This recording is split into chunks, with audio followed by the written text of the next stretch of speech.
Buenos días, jóvenes estudiantes. Vamos a comenzar el día de hoy a trabajar lo que son las inecuaciones.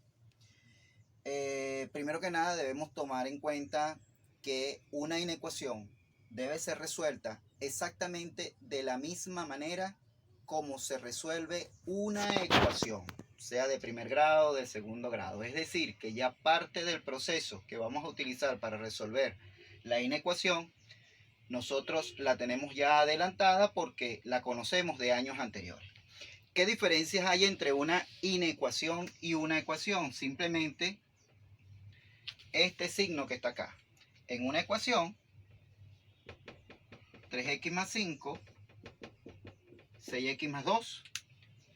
Este signo me indica que lo que está de este lado es exactamente igual a lo que está de este otro lado. Es decir, lo que está del lado izquierdo es igual a lo que está del lado derecho. Mientras que en el caso de la inecuación, fíjese que vamos a tener un símbolo diferente. Este símbolo me dice mayor que o mayor o igual que. ¿Ok? Mayor o igual que. Significa que lo que está del lado izquierdo va a ser mayor que lo que se encuentra del lado derecho. Esa es la diferencia. En la ecuación tenemos una igualdad. Se cumple el principio de la igualdad. Mientras que en la inecuación se cumple el principio de la desigualdad. Esta desigualdad puede venir de dos maneras. O el número es mayor o el número es menor. Y va a estar determinado por este símbolo que tenemos acá. Entonces, como lo primero es entender o asimilar ese signo, vamos a hablar un poquito de él. ¿Okay? Los signos que van a aparecer en las inecuaciones son menor igual, mayor igual, menor que o mayor que. Pero mi pregunta es, si nosotros entendemos realmente cuál de los dos es mayor o es menor, cuál de los dos es mayor o es menor, cuál de los dos es mayor o igual realmente. Y eso lo vamos a ver, lo vamos a hacer de una manera gráfica para que se pueda entender con facilidad el proceso. Hagámonos la idea de que este es uno de ustedes que está parado en una esquina, ¿sí? De este otro lado vamos a identificar el edificio donde uno de ustedes vive, ¿sí? Esta es la entrada del edificio. Él, para poder ir a su casa, debe dirigirse a esa puerta, ¿sí? Pero él vive en el último piso. Él quiere imaginarse a qué distancia está de ese último piso. Fíjense que inmediatamente, haciendo el señalamiento de las dos posiciones, dónde está la puerta y dónde está el último piso, estoy representando automáticamente estas dos figuras. Entonces, ¿qué es lo que me quiere decir esta figura realmente? Que este chico que está aquí de este lado es menor que el edificio. ¿Por qué? Porque la abertura, fíjense que está señalando hacia el espacio más grande. Y el chico se encuentra hacia el espacio más pequeño. Es lógico, el edificio es más grande que el chico. Entonces la figura automáticamente me representa esto. El chico es menor que el edificio. Si es al revés, el edificio está de este lado, la abertura y el chico está de este lado, entonces el edificio es mayor que el chico. ¿Ok? Entonces, visto de aquí para acá, se lee de esta manera. El chico es menor que el edificio. Pero si lo veo de aquí para acá, me dice el edificio es mayor que el chico. ¿Sí? Claramente definido lo que es el símbolo, independientemente se lea del lado derecho o se lea del lado izquierdo. Siempre la abertura va a estar hacia el mayor, el vértice va a estar hacia el lado menor. ¿Ok? Vamos ahora a pasar a la segunda parte. Otro de los elementos que vamos a mencionar con mucha frecuencia en las inecuaciones son los llamados intervalos.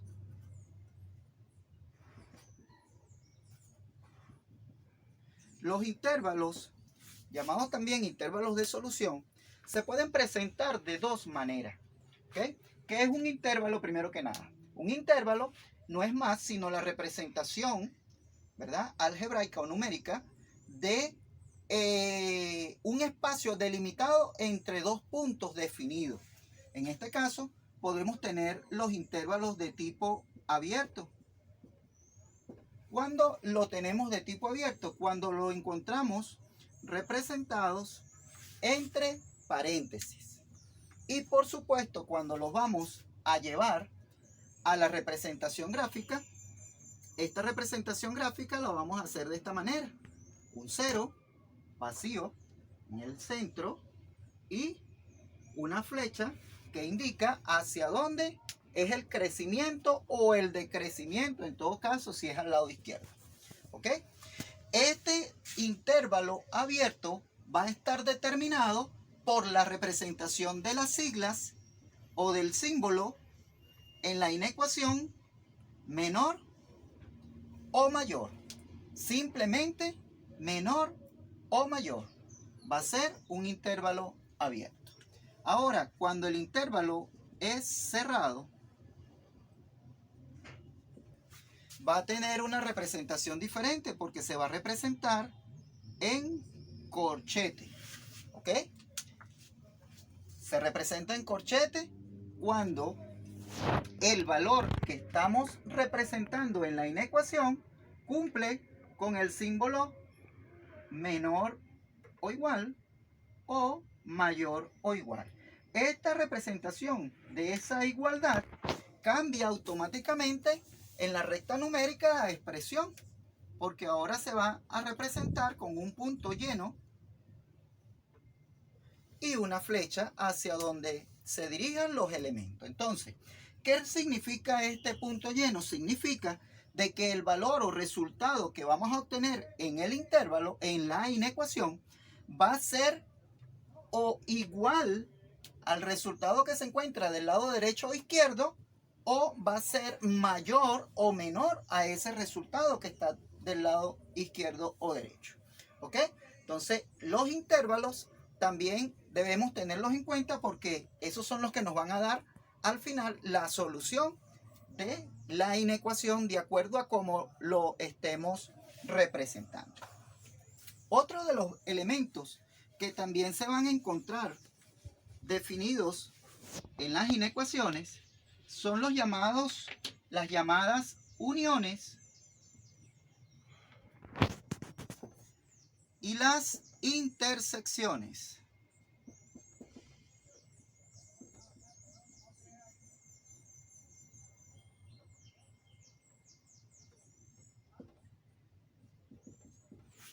Estas intersecciones y estas uniones van a estar identificadas, la unión con una letra U y la intersección con una letra U pero invertida, ¿sí?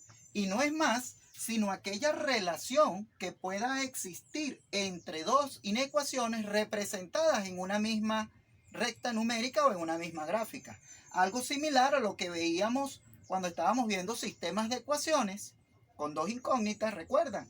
Que decíamos que el valor de X y el valor de Y era aquel valor que permitía la intersección entre las dos rectas representadas en la misma gráfica. En este caso, cuando hablamos de unión, es porque las dos inecuaciones se representan en una gráfica, pero no se chocan en ningún momento. ¿Ok?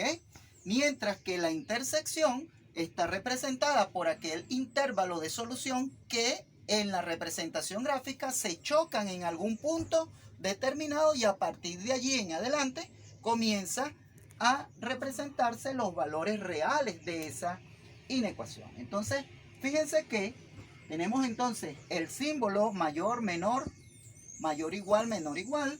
Tenemos el intervalo, tenemos las uniones y tenemos las intersecciones.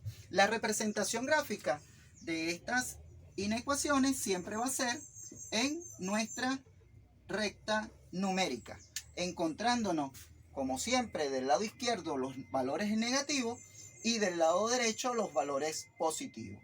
Estos elementos siempre van a estar definidos hacia el lado izquierdo como un infinito negativo y hacia el lado derecho como un infinito positivo, ¿sí? Esta va a ser nuestra representación gráfica. Dependiendo del resultado que me dé, sea positivo o sea negativo, yo voy a hacer mi representación en la recta numérica. Dicho esto, vamos a comenzar entonces a trabajar. Como dijimos inicialmente, entonces una inecuación no es más sino una ecuación donde no hay una igualdad sino una desigualdad. Y por ende se resuelve exactamente igual de la misma manera que siempre hemos resuelto una ecuación. ¿Qué es lo que debemos hacer? Buscar el valor de las variables, en este caso la variable x, que se encuentra dentro de la ecuación. Para ello vamos a utilizar los mismos principios del despeje que siempre hemos conocido. ¿Ok? Lo que está de un lado de la igualdad o de la desigualdad, en este caso, sumando pasa restando, lo que está restando pasa sumando, lo que está multiplicando divide y lo que está dividiendo multiplica. ¿Ok?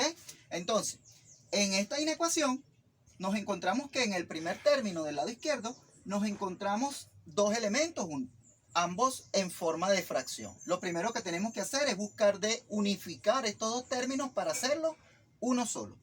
Del lado derecho también tenemos dos términos, pero uno de ellos es entero y el otro es fracción. De la misma manera como siempre lo hemos hecho, recordamos que un número entero, para convertirlo en fracción, solamente le colocamos un 1 como denominador y ya lo tenemos como una fracción. Ahora lo que tenemos que hacer es proceder a sumar ambos términos, ¿verdad? Para hacerlos uno solo. Esa suma la podemos hacer de dos maneras, o lo hacemos aplicando mínimo como un múltiplo entre los denominadores, que es una de las herramientas que a ustedes no les gusta mucho utilizar, o simplemente aplicando una carita feliz, como siempre les ha gustado hacer. Entonces, 3 por 3 serían 9x, más 2 por 1 serían 2, y 3 por 2, 6. Va a ser mayor o igual que ¿quién? Que 2 por 4, 8x, 1 por 5, 5, sobre 4 por 1, 4. ¿Ok? Ese es nuestro primer procedimiento. ¿Ok? En este primer procedimiento simplemente lo que hicimos fue una carita feliz en ambos lados. Eso para cuando es suma o es resta. Ahora nos quedan dos expresiones. Una fracción del lado izquierdo, una fracción del lado derecho. Necesito eliminar los denominadores de esas fracciones. Esos denominadores me indican que estos números, el 6 y el 4, están dividiendo a los elementos que están en la parte superior. Como están dividiendo, los voy a despejar y los despejo multiplicando. El 6 pasa a multiplicar el segundo término y el 4 pasa a multiplicar el primer término, quedando entonces de esta manera. 4 por 9x más 2 mayor o igual que 6 por 8x más 5. ¿Sí? Ya eliminamos el denominador, ahora nos queda una inecuación lineal. La inecuación lineal nos indica que este 4 multiplica estos dos términos aplicando propiedad distributiva. Recordemos que en la propiedad distributiva debemos multiplicar ese número que está en la parte externa por los dos elementos que están en la parte interna. Quedando de esta manera entonces 36x más 8 mayor o igual que 48x más 30. Una vez llegado a ese punto, nos encontramos que tenemos una x del lado izquierdo, una x del lado derecho y ahora debo despejar. ¿Hacia dónde lo voy a hacer? Siempre lo debo hacer hacia donde el resultado de la suma o resta de la variable x me quede con signo positivo. Si yo tengo aquí 36 positivo y aquí tengo 48 positivo, este 48 si lo paso para este lado me queda como menos 48. Y al restarlo me va a quedar un valor negativo en este caso. Mientras que si yo traigo este 36 para acá me queda 48 menos 36 y el resultado me da positivo. Como estrategia siempre lo vamos a despejar hacia donde tengamos mayor cantidad de esa variable x. En este caso sería hacia el lado derecho. Menos 36. Y de este lado me va a quedar el 8 menos 30. ¿Ok? Una vez despejado, lo que hago es sumar. 30 menos 8, 22 negativo, que va a ser mayor.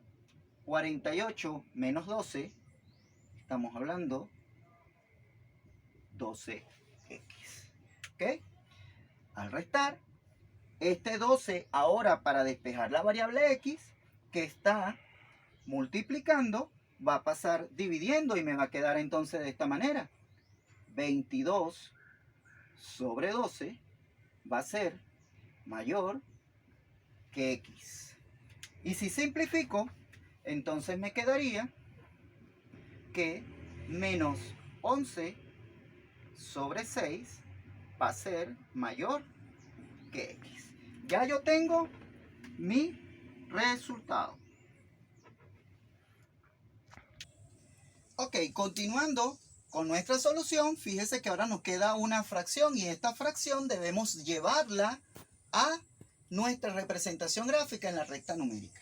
Por supuesto, para hacerlo mucho más sencillo de representar, siempre que tengamos una fracción debemos hacer una división de ese numerador entre el denominador, es decir, de esta manera, 11 entre 6.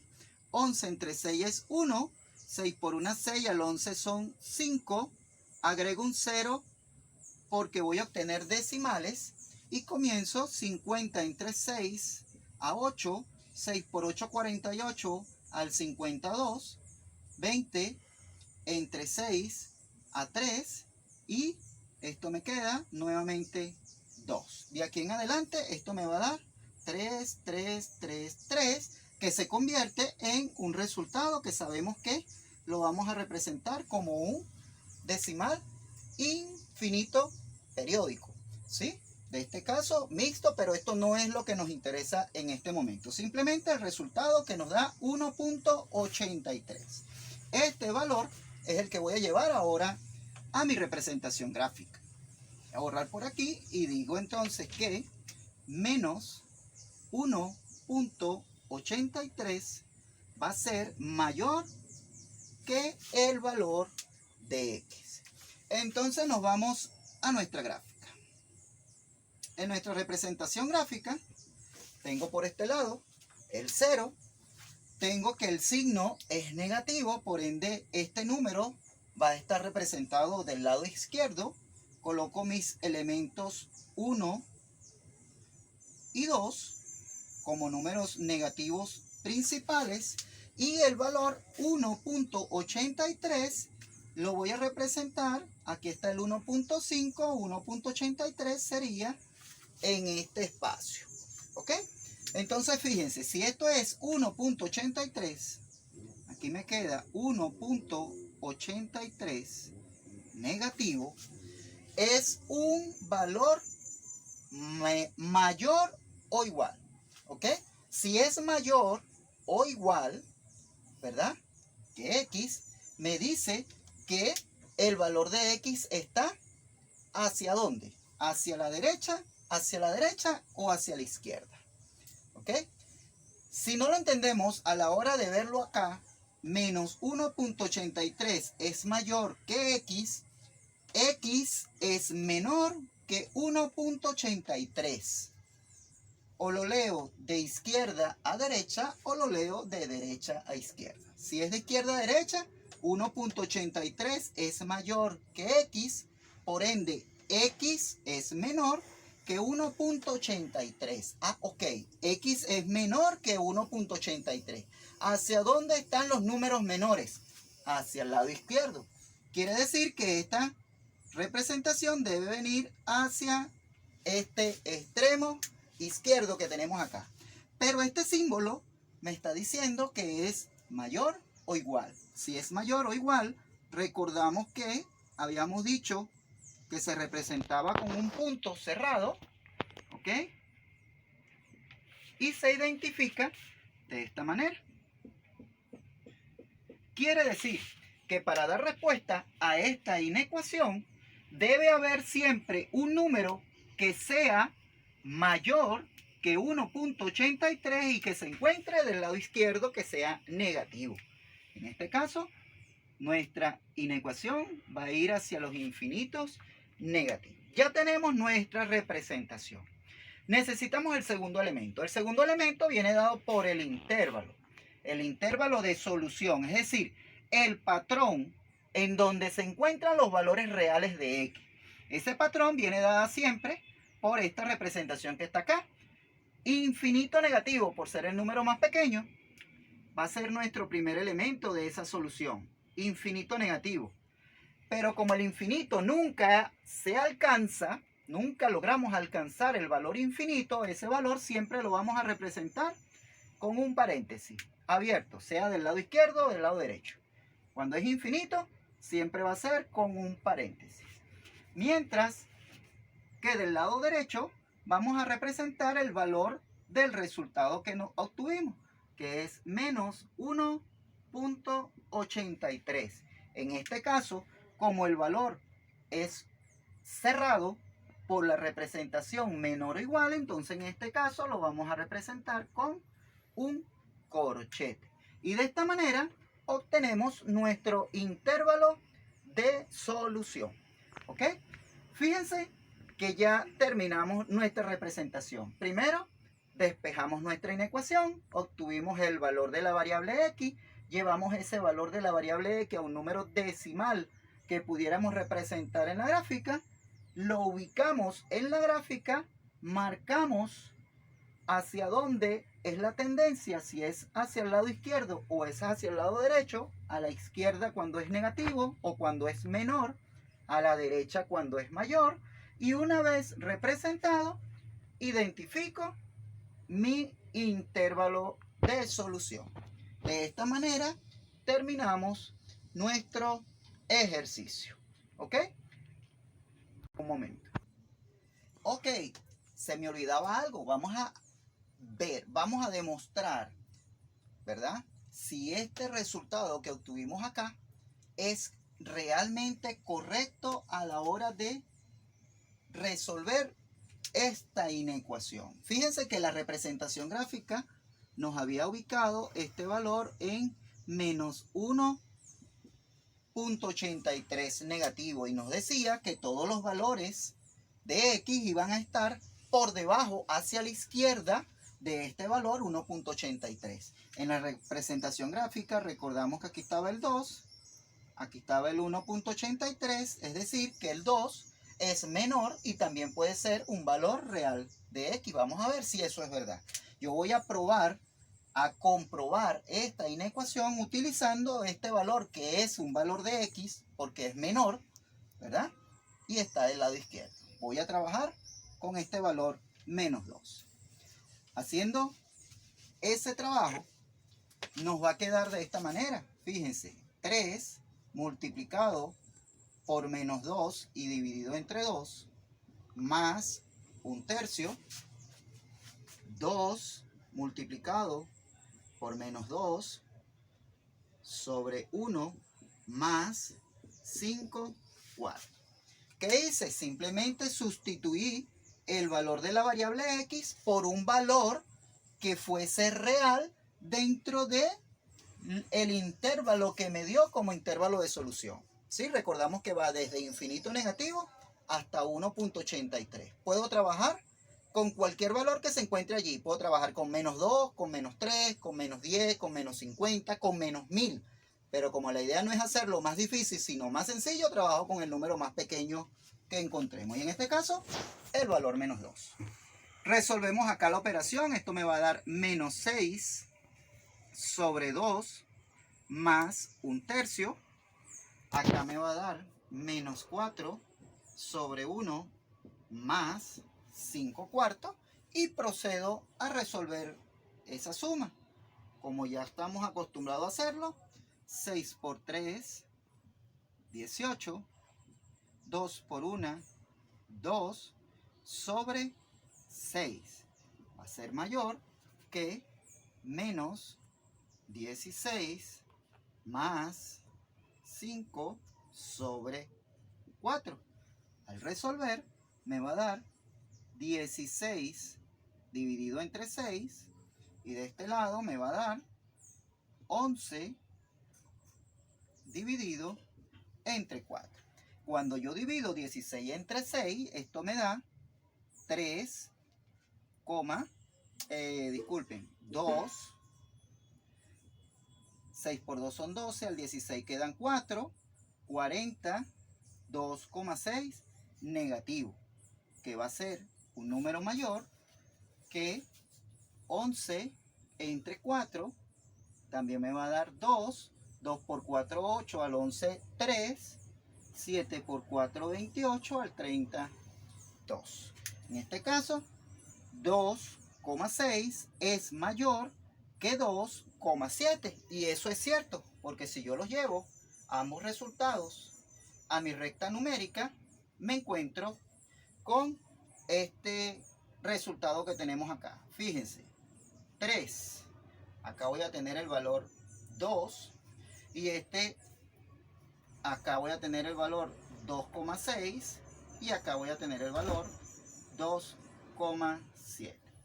Si nosotros manejamos los principios de la representación gráfica en la recta numérica y recordamos las características de los números enteros, nos dicen que los números enteros, cuando son negativos, es mayor uno del otro cuando aquel se encuentra más cerca del cero. ¿Quién está más cerca del cero? El 2,7 está al lado izquierdo, el 2,6 está del lado derecho, es decir, que el 2,6 está más cerca del cero.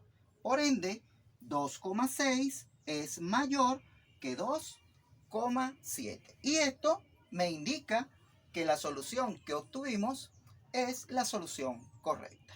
Si yo uso o utilizo un valor de x, en este caso menos 5, el intervalo o la distancia de separación entre estos dos términos, por supuesto, va a ser un poco más amplia y se va a ver mucho más claro. Pero aquí se puede ver claramente que 2,6 es mayor que 2,7. De esta manera comprobamos una o cualquier inecuación.